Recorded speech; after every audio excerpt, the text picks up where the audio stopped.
In the late afternoon light of autumn, an old woman tended to her vegetable garden along a narrow path. The air smelled of wet earth and wood smoke from distant chimneys. She moved slowly among the rows, pulling weeds with practiced care. Her name was Yumi. She had lived in this cottage for 50 years. Nearby, at the edge of the woods, stood a gate through which the road curved out of sight into the hills beyond. From time to time, Yumi would see travelers coming and going, but today there was only silence broken by birdsong high above her. She straightened up and stretched her back, feeling each knuckle creak under the movement.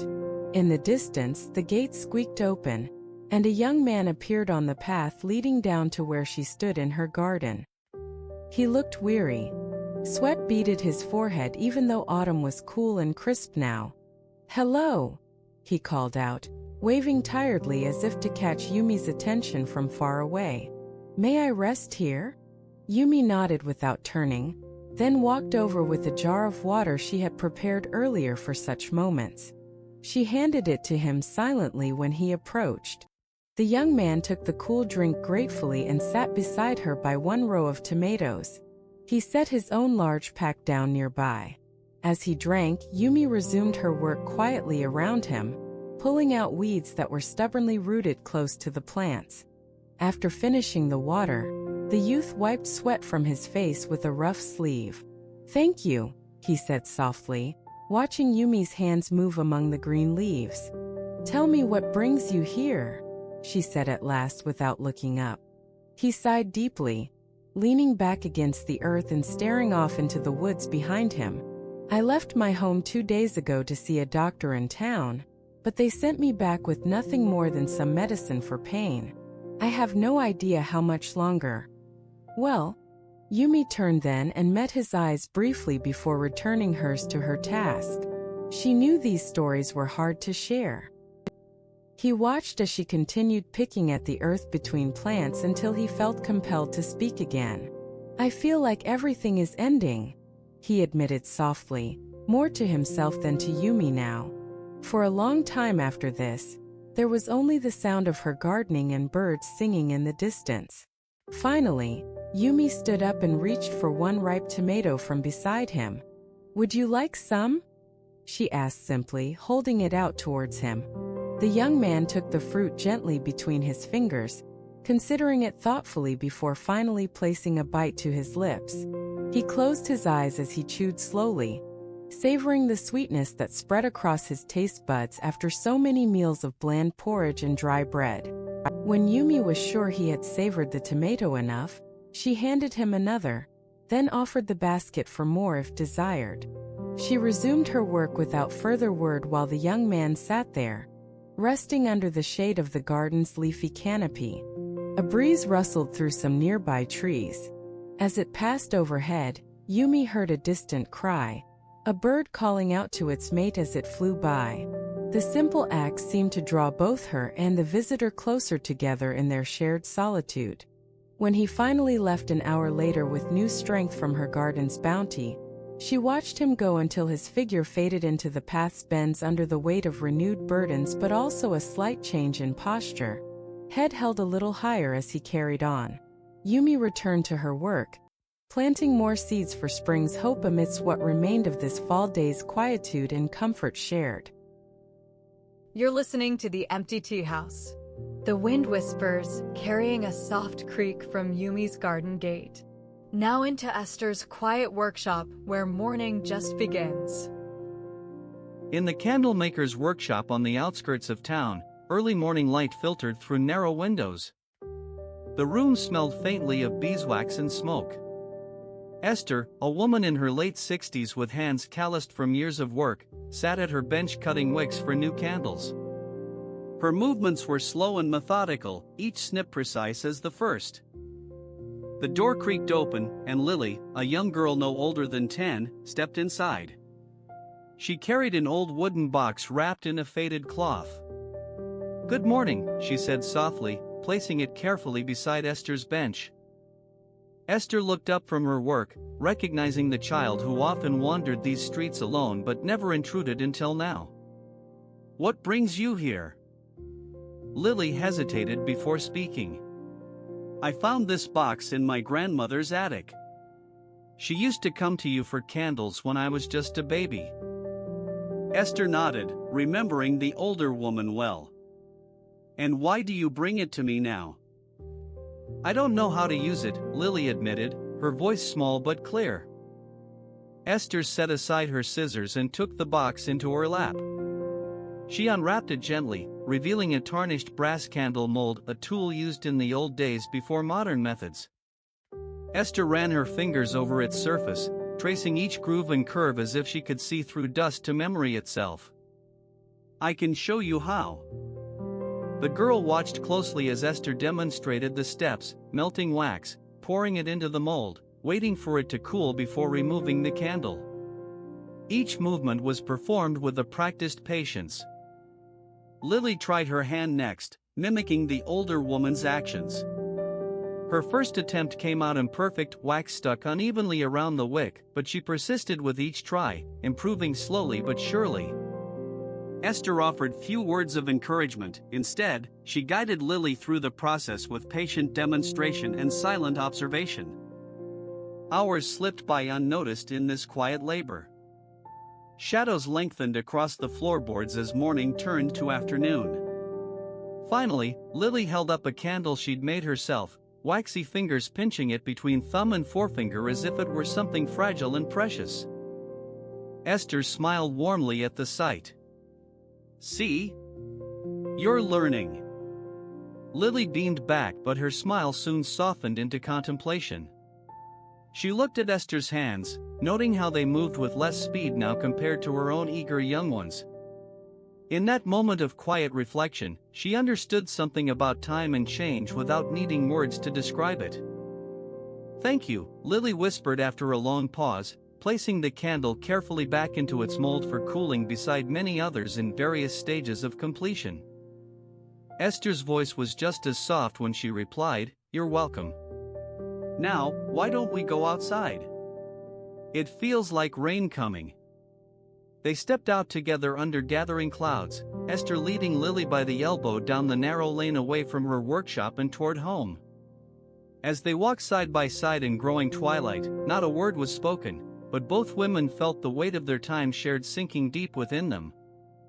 The story ended simply with Lily turning to look back at the candlemaker's door one last time before she turned her face forward again into the drizzle just beginning to fall.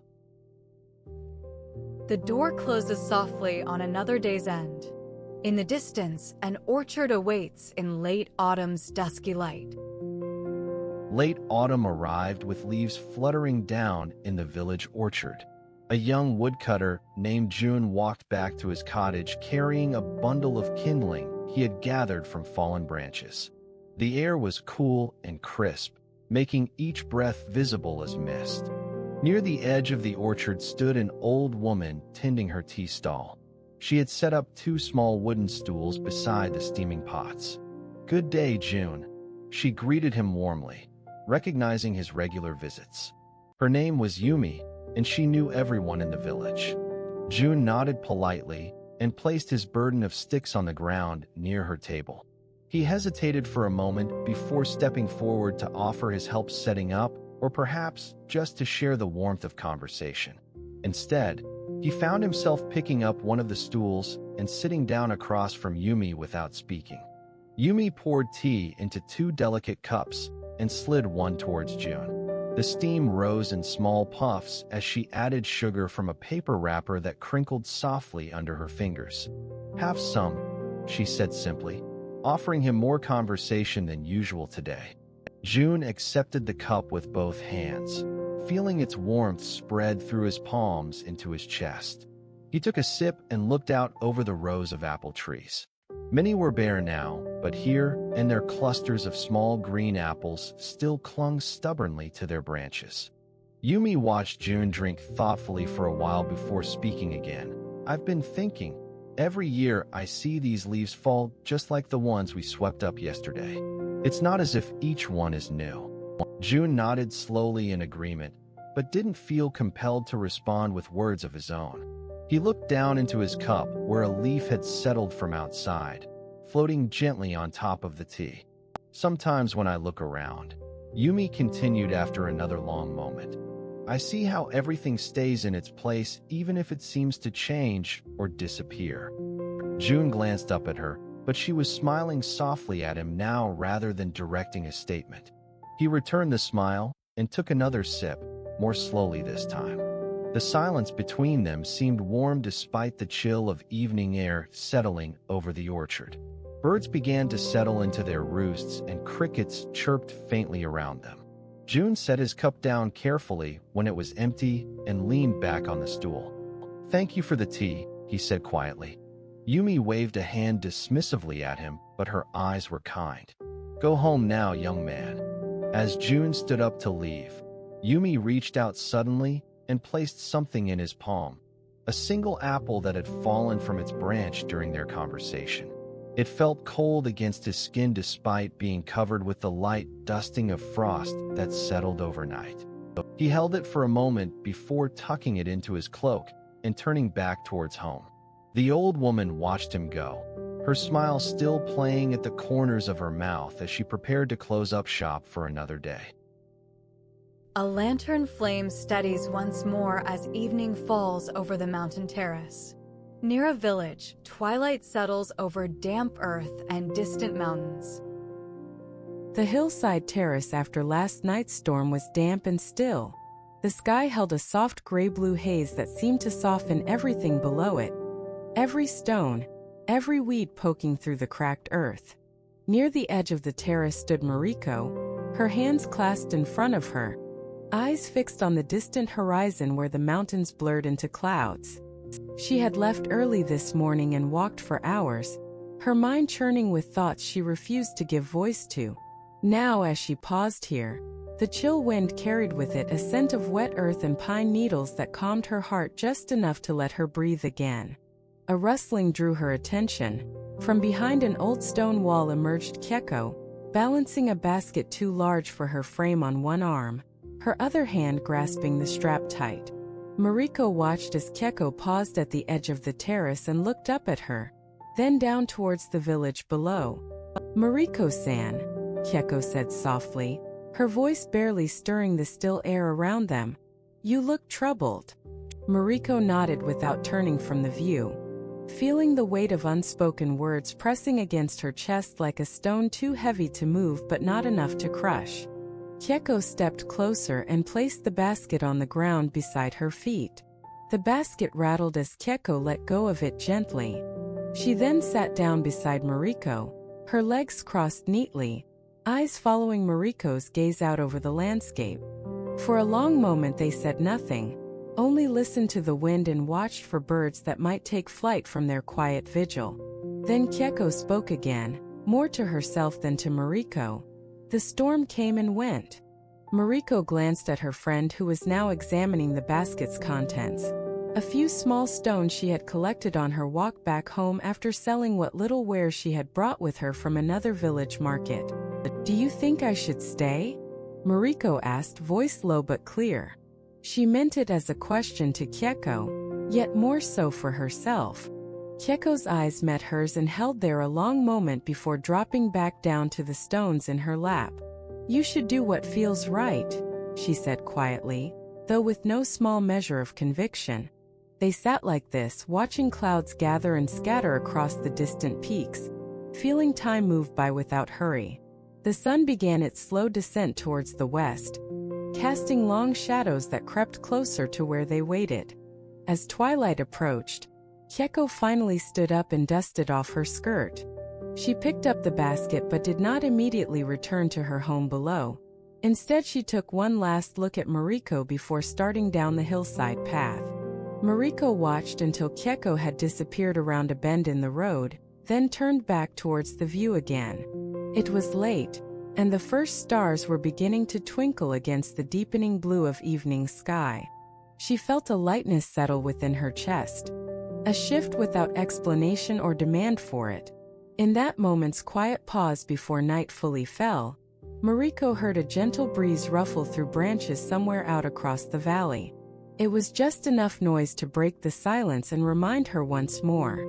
Nothing stays forever still.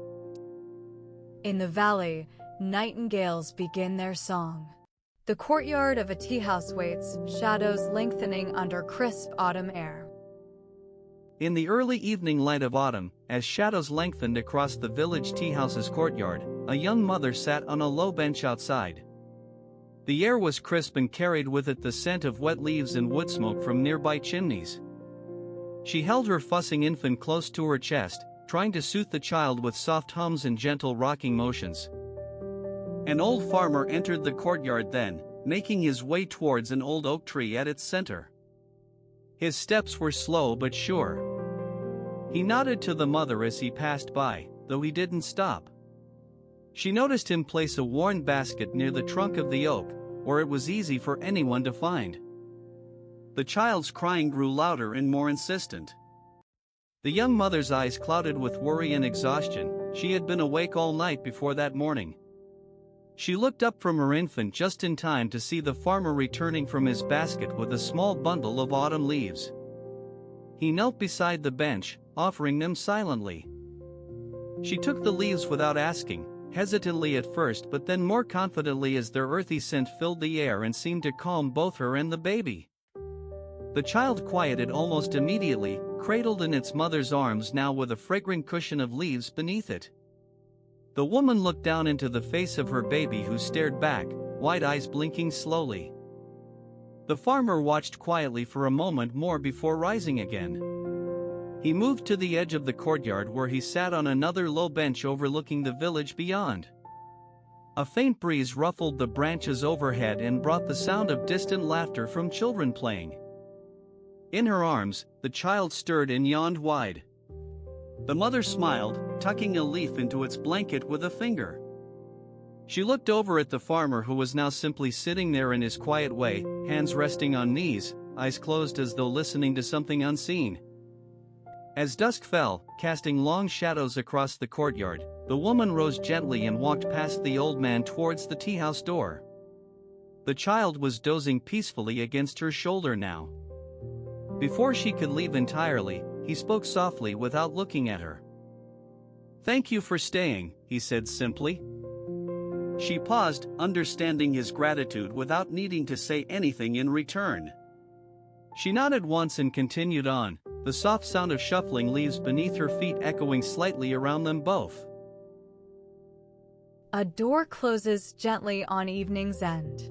Lantern light flickers softly as stories find rest in the quiet village. The kettle cools at the empty tea house. Until tomorrow.